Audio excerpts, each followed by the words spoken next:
In Tangles, when Alzheimer's disease begins to strip away her mother's vibrant personality, a headstrong young woman is forced to return to her oddball family in order to take care of her mother. She quickly realizes she must accept the cruel and warped reality of this disease and the imperfect beauty of her family in order to become the daughter they need. Tangles is directed by Leah Nelson, and this film is her directorial debut, and Tangles just debuted at the 2026 Cannes Film Festival. Tangles is a very vibrant, beautifully animated, funny, endearing animated movie from Canada. And I couldn't help myself when watching this film. If this film was shot as a real drama, not an animated film, would it still work? Because you'd have Julie Louis-Dreyfus as the mother who has Alzheimer's disease, and you have the daughter played by Abbi Jacobson, and you have the father played by Bryan Cranston, and other characters like the brother-in-law played by Seth Rogen. Would this film work if it was filmed as a real-life drama?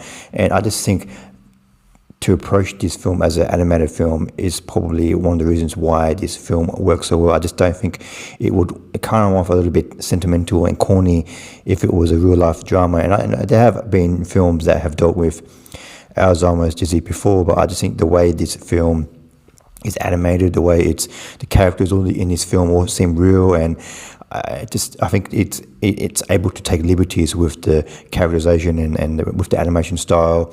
It just works so well in this way.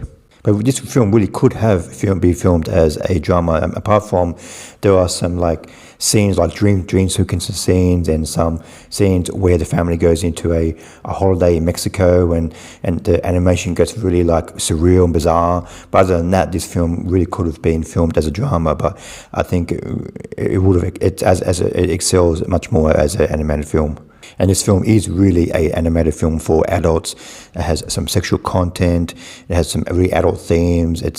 I think the main strength of this film for me is the relationship between the daughter and mother played by Julie Louis-Dreyfus, and the daughter voiced by Abbi Jacobson. We get the directors does a great job of intersecting flashbacks throughout the film that don't really intrude the main narrative of the film. So we get to see their relationship when the daughter was in her teenage years, growing as a woman, and then looking up to her mother, and her mother was such a vibrant person in her life. And then later on, when the daughter is away for work, she's working at a kind of magazine, something like that, and she's a artist.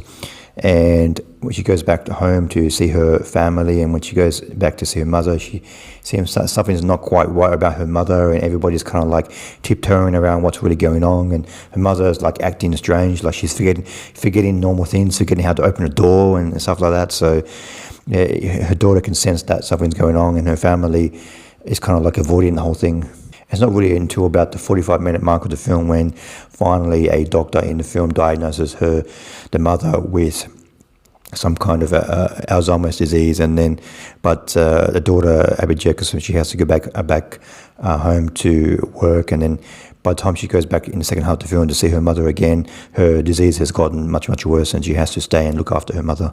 The daughter, played by Abbi Jacobson, she's also in a very new, fresh same-sex relationship voiced by Samira Wiley, and that relationship is new to her, and she has to deal with this very sexual, very fresh, very on-in-your-face relationship while dealing with the new disease that her mother's going in, and her new girlfriend comes to see her and the family goes to vacation with her, and they end up breaking up and then get back together, and so that relationship is going through the whole film, and that's another layer to the film that worked very well for me. And there's also some conflict between the daughter and her sister, played by Beanie Feldstein, and she's kind of growing up and getting married, and she has a new boyfriend, she wants to get married, but the older sister thinks it's not really a good time because the mother's going through a lot, and her new boyfriend is voiced by Seth Rogen, and Seth Rogen he gets to do a couple of songs in this film, so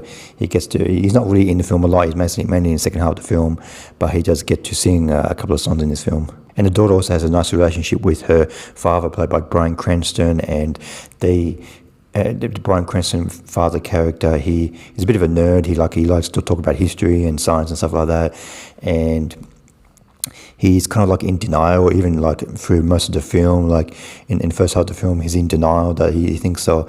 Like, my wife's only in her early 50s. She can't really have Alzheimer's disease, and she's just going through menopause. She's just not. She's okay, and that's quite sad to see. And then later on in the film, once the mother's getting deteriorating as the film goes on, I think that character, the way he deals with it, is quite realistic. So the daughter and the father really have a nice relationship in this film. I give Tangles 4 stars out of 5. I highly recommend checking out this very endearing, serious, sometimes funny, very beautifully animated black and white animated film from Canada. It has very realistic characters, and the voice cast in this film is fantastic, led by Louis-Dreyfus, Annie Jacobson, and Bryan Cranston. And I think the animation style really brings this film, gives it like an extra layer, because if this film was filmed as a drama, this wouldn't work as well. So I definitely recommend checking out this film, Tangles. Thanks for watching. What do you think of Tangles? Please comment below what you thought of the film. See you next time. Bye.